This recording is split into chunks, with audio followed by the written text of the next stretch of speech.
up, Texas A&M is under scrutiny about their hiring practices, and could there possibly be another impeachment trial brewing on Capitol Hill?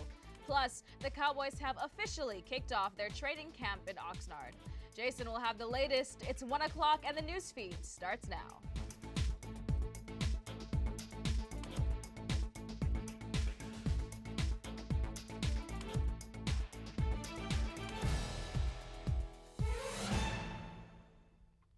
Thank you so much for joining us. Good afternoon. My name is Isabel Price.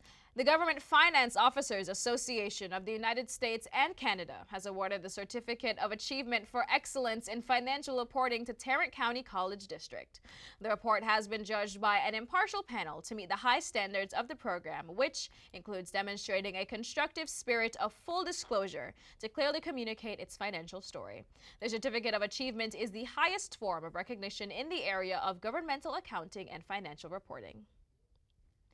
Timothy Simpkins was found guilty of attempted capital murder last week for shooting 3 people at Timberview High School, located in Mansfield, back in October 2021. Monday, he was sentenced to 12 years in state prison. The jury deliberated for about 5 hours before unanimously deciding Simpkins' fate. His punishment includes 12 years in prison and a fine of $6,000. Following the sentencing, teacher Calvin Pettit shared a victim's impact statement, telling Simpkins he has been traumatized by his actions that day and hasn't been able to return to a classroom or spend time in crowded, noisy places. McKinney hosted its second Drum Corps International show on Tuesday night. More than 1,200 musicians from across the country performed at McKinney ISD Stadium. Part of 8 different drum corps spent the summer touring the country and arrived here during the hottest time of the year. The performers ranged from ages 18 to 22, and each performance allows the group to show off their skills while also learning life lessons about teamwork and perseverance. Texas A&M University School President M. Catherine Banks resigned last Thursday over the university's failed attempt to hire a new professor, Kathleen McElroy. McElroy worked at the New York Times for 20 years and currently teaches at the University of Texas. She said shortly after she was hired, her offer of a tenured position fell apart and there was backlash because of her previous work on diversity, equity, and inclusion programs. Next year, the state of Texas is banning diversity, equity, and inclusion offices in public universities. Despite the backlash, the school offered McElroy a new contract. An anonymous social media tip led a group of volunteers in Mexico to a horrifying scene.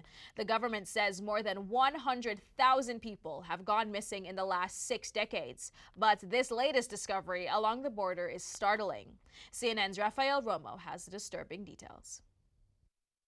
It's not only the shocking fact that it was 28 bodies altogether that were found in clandestine mass graves. What's also raising eyebrows is how the bodies were found in Tamaulipas, a Mexican state that borders with Texas.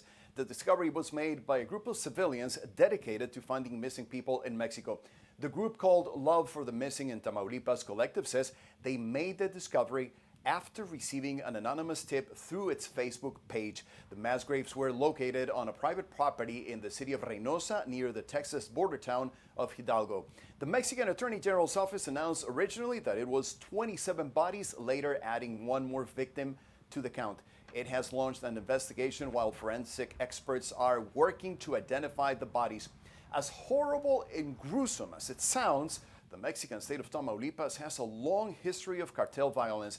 As you may remember, this is the same state where 4 Americans were kidnapped at gunpoint in March, with 2 of them dying in the attack. Several mass graves have also been found in the border state over the years. In 2010, 72 migrants from Central and South America were massacred by a cartel in San Fernando, a few hours from Tamaulipas border. It's not unusual for relatives and friends of those missing to take matters into their own hands and try to find their loved ones by themselves because many feel authorities aren't doing enough.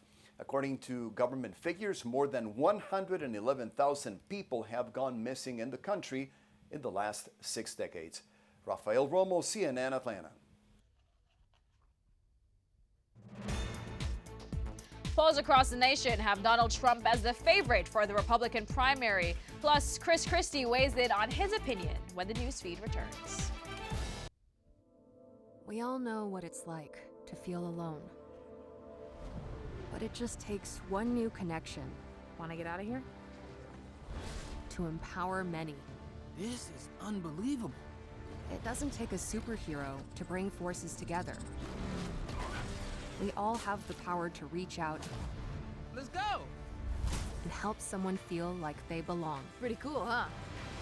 We are stronger together.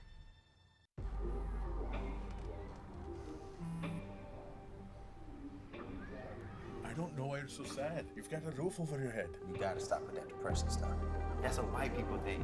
You alright? It just feels like it's coming from everywhere.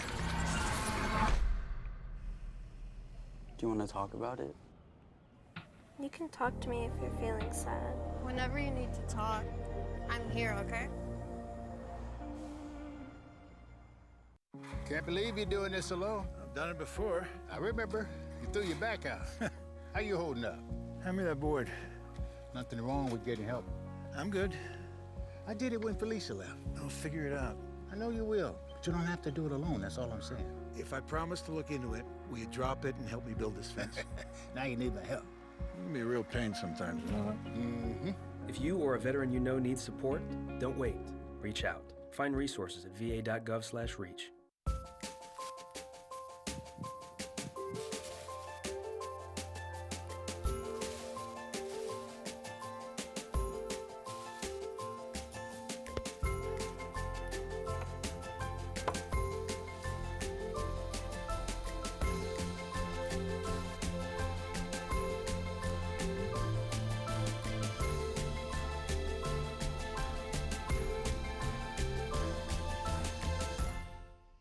UPS and the Teamsters Union have reached a tentative deal on a new contract. It could prevent a strike, which was set to begin as soon as next week, likely crippling U.S. supply chains. To end the threat of a strike altogether, the agreement still needs to be ratified by about 340,000 Teamsters at UPS.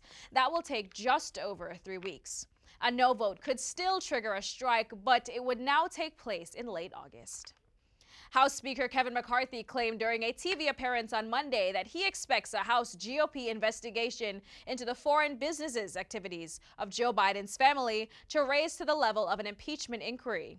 McCarthy cited 2 IRS whistleblowers who alleged prosecutors dragged their feet on an investigation into Hunter Biden's tax law violations and referenced findings of House GOP investigations that millions of foreign funds passed to Biden family members and associates through shell companies. If it's not accountability now for the highest office holder in the land, when is it going to be? So he's right to do it, and I think he's going to continue. And I think at the end of the day, he will be impeached. He was reticent at first. We don't want to look like our colleagues across the aisle, but as we've continued to amass evidence and information, I certainly think at bare minimum we should be doing an impeachment inquiry to determine whether we should go forward with an impeachment or not, because that's the first step in determining whether, in the normal process, that's the first step in determining whether you should actually engage in an impeachment action on the floor of the House. Unlike our colleagues on the other side of the aisle who just rushed into an impeachment in the summer of 19, now we know with a whole lot of information that was more than questionable, we're going to try to do this the right way. But there needs to be accountability. The American people want accountability, and they want to know what's going on with the president and going on with the president's son. And let's just say there's a whole hell of a lot of smoke, and our job is to present the fire. National polling still has Donald Trump as the frontrunner in the Republican presidential primary, but South Carolina Senator Tim Scott's campaign appears to be gaining momentum. He's rising in favorability ratings and getting more money through fundraising. Another candidate, Chris Christie, says the only thing that matters is what the voters actually think. I don't worry about anybody, Poppy, except for the person who is in front. And if you want to win this primary, you're going to have to prove to Republican primary voters why Donald Trump should not be renominated. And he shouldn't be renominated for a whole variety of reasons, but most importantly because he can't beat Joe Biden, and he's already proven that. Look, I like Tim Scott. I think he's a good guy. We've known each other for a decade, and we see eye to eye on a lot of different things. But the point is that I'm someone who's had the experience of getting things done at the executive level in government in one of the hardest states to govern in this country. Parts of North Carolina were slammed by an EF3 tornado last week, but the impact of the disaster could have much further consequences. Mike Valerio joins us with the latest. Well, the why this matters factor is because the plant that we're talking about here used to manufacture a huge quantity of the pain medicines used nationwide in surgeries. And the concern now being voiced by experts is that hospitals and pharmacies may have to scramble to find replacement drugs. A North Carolina Pfizer plant slammed Wednesday by an EF3 tornado. One of the largest facilities manufacturing sterile injectable drugs in the world, the site supplies more than a quarter of such medications used in U.S. hospitals. A sterile injectable is really any drug that you give by IV, and it affects lots of aspects of American healthcare, from the operating room with anesthesia to infectious disease and a whole host of other medicines. Now, as the company assesses the damage to gauge the impact, experts are concerned Pfizer's lost product and production capability could have significant consequences in hospitals across the country. I'm really afraid that some patients will get suboptimal care, and there may be an increase in lives lost. Physicians and supply chain experts also fear this event could exacerbate the nation's ongoing drug shortages. I have about 300 drugs in short supply now in the United States. Dr. Peter Chin Hong of the University of California, San Francisco says there are several key factors contributing to the shortages, including increased demand, scarcity in raw materials from overseas, and a lack of transparency in the supply chain. It's a multimodal problem that needs a lot of interventions from different aspects. But he says if you rely on a medication currently in short supply, don't panic. Find out what the alternatives are, but make sure you talk to your healthcare provider, because not all alternatives are created equal. And experts we talked to today said that there is not a large excess supply of these drugs because they're cheap to make. So manufacturers do not have an incentive to keep a large stockpile of these drugs at issue. That's the latest here in Los Angeles. I'm Mike Valerio. Back to you. Mike, thanks for joining us. Is there any chance the U.S. could have 2 cities ranked in the top 10 as the most polluted in the world? If so, find out. Stay with us. When I was in foster care, I never knew when I would have to move. So I always had my suitcase ready to go. Then one day I was adopted. My new parents opened their hearts and home to me.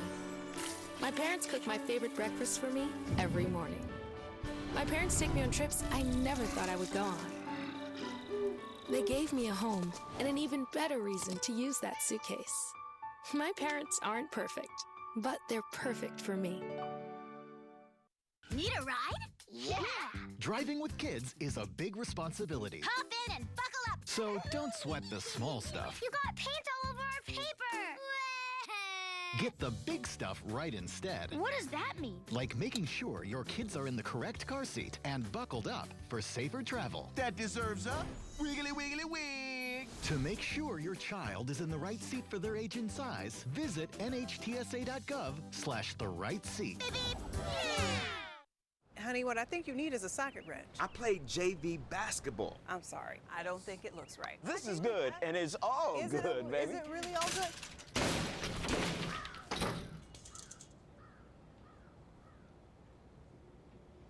If you love me enough to routinely test your handyman skills, not to mention the strength of your marriage, then of course you'll visit nhtsa.gov/the right seat to make sure I'm in the right car seat. I'm gonna call my dad. Welcome back to the newsfeed. Heat alerts are in effect across the nation from Phoenix to New York. Temperatures are currently 96 degrees with our own heat advisory in effect until about 8 p.m. this evening. We've got sunny skies all day with a high of about 103. Now, we're not alone in feeling this heat. You can see on up through the Midwest, our neighbors in Omaha with their own high of 97, but that heat index has them feeling like it's 107, and this triple-digit heat index trend continues, as you can see, through the Northeast. So we are all feeling that heat. Triple digits remain the trend. Tomorrow we're looking at a high of 102. Saturday and Sunday moving into the weekend, 104 for the high, and then overnight with our lows hanging right around 80 degrees. We'll say thank you for that stray cloud that's going to come through on Sunday, because as we head into next week, we'll see nothing but sunshine and triple degrees.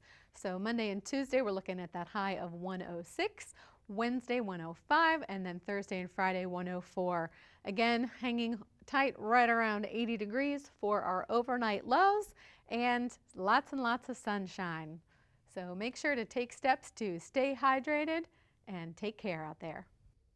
Thanks, Austin. It's been so hot in Arizona, doctors are seeing a spike in patients burned by simply falling on the ground. People in Maricopa County are being brought into the emergency room with significant, sometimes life-threatening burns.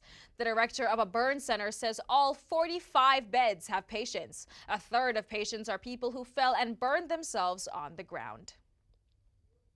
Smoke from the ongoing wildfires burning across Canada has led to at least 2 major cities in the U.S. being listed in the top 10 most polluted in the world. According to IQ Air, Chicago is ranked as 8th and Minneapolis is ranked 10th. The air quality in Chicago is listed as unhealthy for sensitive groups, while the air quality for Minneapolis is listed as moderate. You're watching a father desperately break the windshield of his car in a grocery store parking lot. He had accidentally locked his keys inside of his car with his infant trapped inside, with temperatures that would top 100 degrees. Shortly after the father broke the glass, the child's mother climbed inside and handed him the baby. First responders in Harlingen arrived after the infant was freed and determined it was not harmed. A Colorado state trooper is recovering after getting hit by a car and falling over the side of a bridge. Troopers are now ramping up enforcement on the roads. Daniel Crumpter gives us more. That's the moment Colorado State Trooper Kevin Bagley fell over a bridge after a suspected impaired driver crashed into his patrol vehicle, pushing him over the edge. We are so lucky. Where he fell was softer than what he could have landed on to the left or to the right of where he fell. We got lucky. Trooper Bagley responded to this section of 270 in Adams County Saturday morning after a different suspected impaired driver hit another trooper's car while they were at a scene. It's a dangerous problem happening so often, it's getting to a boiling point for troopers. So far this year, 12 patrol vehicles have been hit. That is a precipitous increase from what we experienced last year. In 2022, the whole year we had 8. Here we are in the middle of July and we're already at 12. And I'm asking for everybody's help.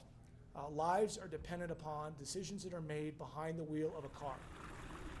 A reminder of how serious this can be is not too far from the CSP Academy, the Colorado Law Enforcement Memorial, including the names of state troopers killed after being hit by drunk drivers on our roadways. The chief of State Patrol says enough is enough. I guess my direction to my troopers is wherever you are today, I want you to ratchet it up. And I want you to be more attentive to those violations that we know are causing crashes. That could be impaired driving, speeding, or distracted driving. We're going to saturate that with strict enforcement efforts to try to help people convince people that they need to make better driving decisions. And this is about one thing for me, and it's about one thing for our troopers. We're trying to make this place a little bit safer. We're trying to save people's lives. Multiple law enforcement agencies are investigating the death of a man who was a chef for the Obama family. Massachusetts State Police say Tafari Campbell was paddleboarding in a pond at Martha's Vineyard Sunday when he went missing. Police said Campbell's body was found by a dive team on Monday. A joint statement from former President Barack Obama and Michelle Obama says Campbell was a talented chef and beloved part of our family. They said their hearts are broken. Tafari Campbell leaves behind a wife and twin boys. A small plane crashed into the roof of a home in Georgetown this past Monday. Georgetown is a suburb just north of Austin. All 3 people on board walked away from the crash with non-life-threatening injuries. Fortunately, the home was not occupied. The Georgetown Fire Department says the pilot and the passengers had flown to Kerrville for breakfast and were on their way back home when they experienced engine trouble. How about them Cowboys? Jason is next with your Timeline Sports. Okay, Dad. 1, 2, 3.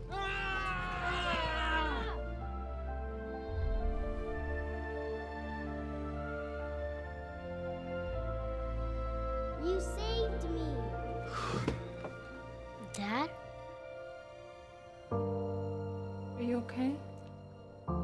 finder. Your hero needs you now, and AARP is here to help. Find the care guides you need at aarp.org/caregiving.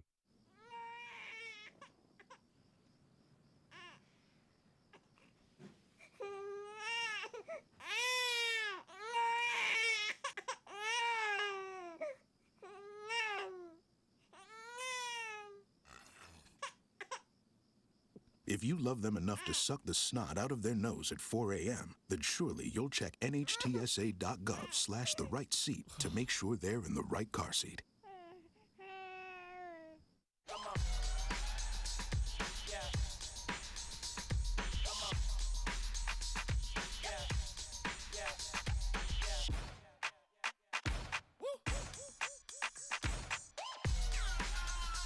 You're not going to get it all right.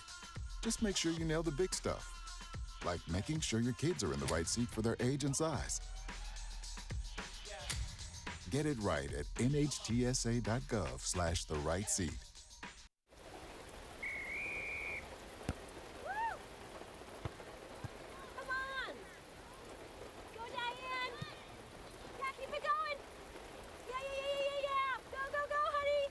If you love them enough to drive an hour to cheer them on as they get beat 11-0 in the rain, then surely you'll check nhtsa.gov/the-right-seat to make sure they're correctly buckled in the back seat. Throw that ball, Diane. Woo! You got this. As you can see, the Cowboys have arrived in Oxnard, which means football season is here. One key member of the team that didn't make the trip is All-Pro guard Zach Martin. Martin is still holding out of training camp over frustrations with his current contract. As per the terms of the collective bargaining agreement, Martin will be fined $50,000 for each day he misses. And as each day goes by, we'll finally get a glimpse into the Cowboys' new Texas Coast offense. Cowboys practice is currently underway with head coach Mike McCarthy implementing that offense to help cut down on Dak's interceptions. With McCarthy entering his 4th year and Dak entering his 8th, the stakes continue to climb. I feel really good about where we are, but at the end of the day, not to do the coach speak drill here. I mean, it's just not. It is a process. I mean, training camp's very important. We love what we accomplished in player acquisition throughout the spring, and more importantly, now that these guys have been here, the way they fit in. I can't say enough about Brandon and Gilmore. The way I'm just visiting with those guys yesterday. So, the consistency is, if you want to bang the door down, you got to be on the front porch, every single time. So I think we definitely have established that, and it's about winning the championship. And I don't shy away from that at all. Everybody today should feel that they can win the championship. They may not talk about it, but we feel very strongly about who we are as a team, and we look forward to all the challenges and the adversity that's going to come. Every year it comes at you a little different. Patterns sometimes are the same. But that's what it takes to win in this league, and that's the beauty of it. I mean, urgency is always there. With veteran acquisitions Stephon Gilmore and Brandon Cooks, and rookies Mozzie Smith and Luke Schoonmaker, the Cowboys are looking for big results this year. Trayvon Diggs got a big result, a 5-year, $97 million extension, making him one of the highest paid corners in the league. Jerry Jones is looking for big results, and once again is optimistic that this could be the year.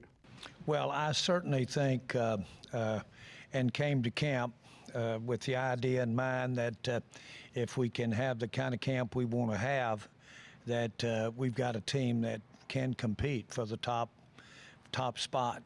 And that's, I don't want to understate that for sure. There's a lot of work to be done because we're going to play a lot of young players. But I think that when you weigh it, you weigh where we've evolved over the last 2 or 3 years with our defense.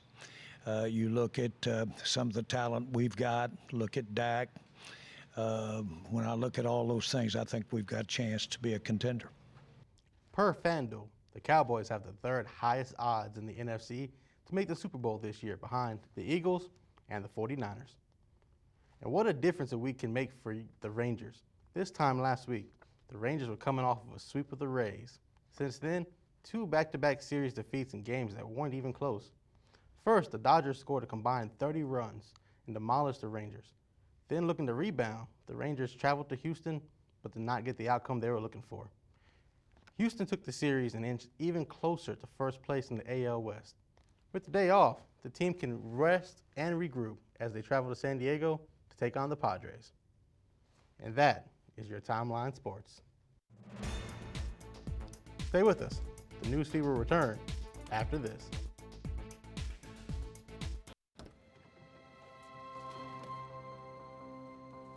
The impact of a meal goes well beyond feeding our bodies.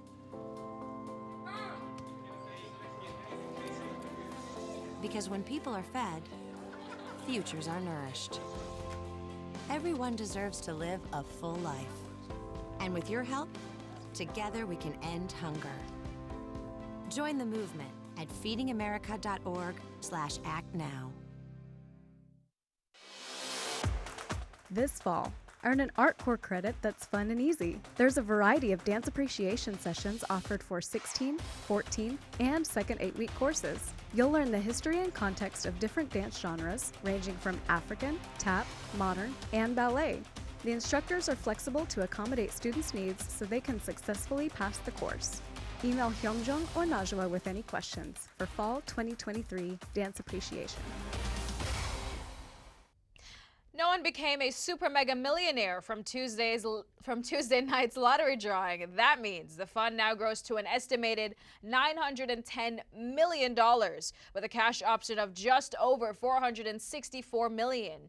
If won, this would be the 5th largest jackpot in Mega Millions history. The next drawing is tomorrow. If you play the lottery, good luck. A Boston area teen is spending his summer raising money for an inclusive playground. He's running an operation he founded and calls it Suds for Swings. Ken McLeod has the remarkable story. As he worked on a Jeep tonight, Kevin Winchell's mind might have wandered to his upcoming senior season, but his heart is in this summer job. I wanted to actually do something and make an impact in the community.